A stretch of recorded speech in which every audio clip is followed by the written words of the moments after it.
Hello everyone! I'm gonna make a fun, colorful kaleidoscope animation in Scratch. Look at how beautiful this is. Let's go ahead and make I'm gonna delete the Scratch cat and I'm gonna go ahead and paint a sprite. I'm gonna make a small triangle. Just use the line tool and you can make your own. So once you make a triangle, go ahead and you can pick a color for your triangle. So go and choose something you like. Once you have the color, you can set it to your color, and I'm going to go ahead and program the sprite. So let's go ahead, and when flag clicked, I'm going to first, let's say, set the size of the sprite. So I'm going to say 90%, and I'm going to create clones. Okay, so I'm going to create 12 clones. So let's say repeat 12 times. We'll create clone of myself, and I'm going to change the color of each clone. Okay, so change color effect by 25.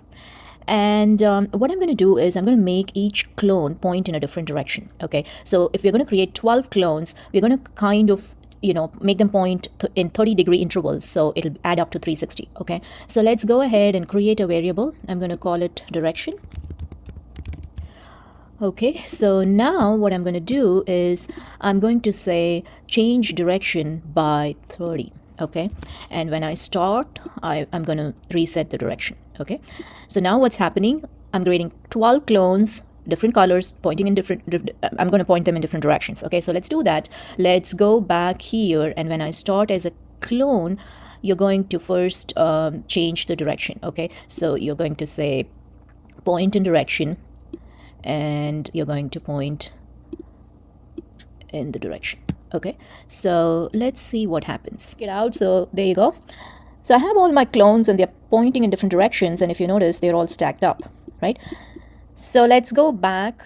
I'm going to do a couple of things. So let's first hide the sprite and show the clone. Okay, so that way we'll just be able to put all our code under the clone. Okay, the other thing I'm going to do is I'm going to make all the clones go to the center, right? 0, 0. So let's see what happens when I click on it. There you go. So they're all in the center and pointing in different directions. Let's add movement to our animation. So I'm going to create a custom block, okay? And I'm going to call it move, and let's put in the movement code. So what I'm going to do is I'm going to program the 4 arrow keys. Okay, so grab 4 if blocks and then go to the sensing tab and let's get the key pressed. So do the 4 arrows. And then I'm going to say up, down, left, and right. Okay, and when I press the up and down arrows, I'm going to add some movement. So I'm going to say move 3 steps. And for the left and right arrow, I'm going to just turn the sprite. Okay, so this is my custom block. So whenever I add this block, this is the code that will execute. So I have programmed the 4 arrow keys. I also need to put them in a forever loop because they have to, it has to happen all the time.